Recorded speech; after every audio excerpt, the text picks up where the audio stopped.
Before we get started, please subscribe to my channel below and click on the alert notification symbol. That way you'll be notified every time we publish a new video. To start, I'd like to talk about, those factors that make Uruguay the Switzerland of South America, are those factors that make Uruguay so different to its neighbors, because you're just wedged in there between Argentina and Brazil that, are their own very distinct things with their own very distinct issues. And Uruguay has, beaten and created its own path and has been phenomenally successful at doing that. And why is that the case? Yeah, that's a great intro. First of all, good morning. Ronan told me yesterday I was going to be the only attorney here, so I'm probably the least interesting guy you'll see all week, all right? But yeah, first of all, Uruguay is far away, and much in the way as New Zealand, safe havens usually are far away. You look at a map, I like to show a map I have, and you see all the routes of drug trades, immigration trades, arms trades, everything.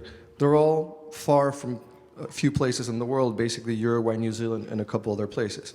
So, the distance factor is what makes it very attractive for some. The other thing Ronan pointed out is it's gotten expensive. Uruguay used to be very cheap about 15 years ago. Nowadays, it's not one of the cheaper options out there to invest, basically because it's attracted so much foreign investment.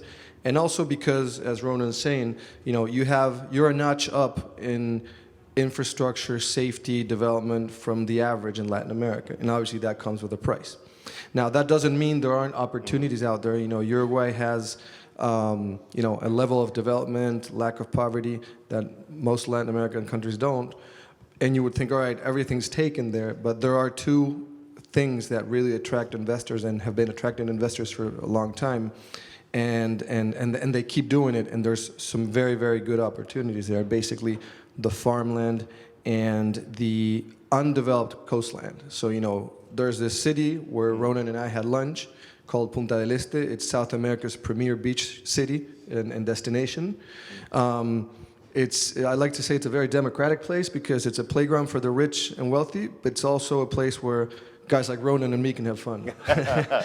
So, the whole spectrum is available, and you see, like you well pointed out in your Rita article, young surfers and the rich, there's a market for everybody, and there's good demand by tourists and people coming to invest there. And people hitchhike everywhere.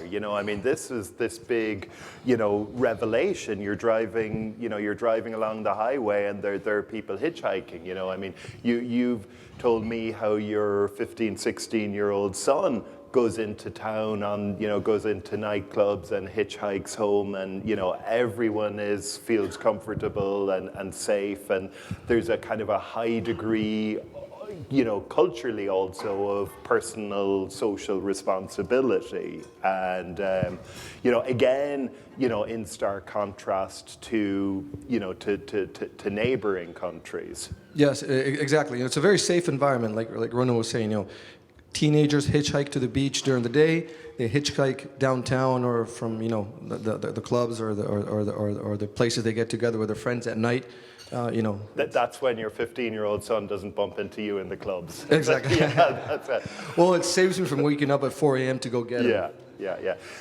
Also, Uruguay, and I'm kind of hesitant to use any labels because labels can attract such a kind of a strong reaction nowadays politically, but Uruguay has a history of taking a very pragmatic approach to situations facing the country. So, for example, they recognized very early on the prohibition of drugs was an abject failure, so they came up with a plan to address that, which involved legalization and health solution. And they implemented, and they tested, and they analyzed results, and they kept doing what was working. Stuff like Uber, I think of Uber as an example because, you go to Athens, Greece, and you try and get in an Uber, there's a good chance you'll be assaulted because it's just that type of place where this mob of taxi drivers think that they deserve the monopoly on bringing you from A to B. So Uruguay is a place where, you know, corruption is extremely low, where I feel that pragmatic solutions to problems are implemented, you know, rather than cozying to big vested interests. Absolutely. You know, we think of nowadays, you know, but 100 years ago, Uruguay was the first country in Latin America to have universal vote, women's vote.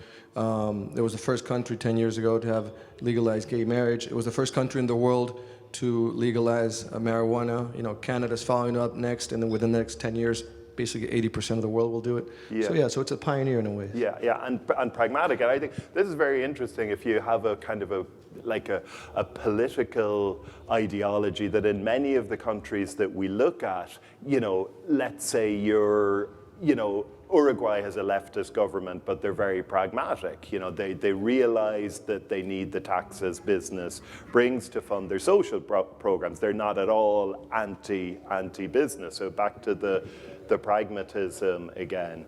And really the pragmatism that stands out the most is we're a small country. We're wedged in between two big countries. And we have governments from left, right, center. And basically they all keep one thing on the table, which is they understand it's a mature political class. They understand that to grow, we need to attract foreign investment.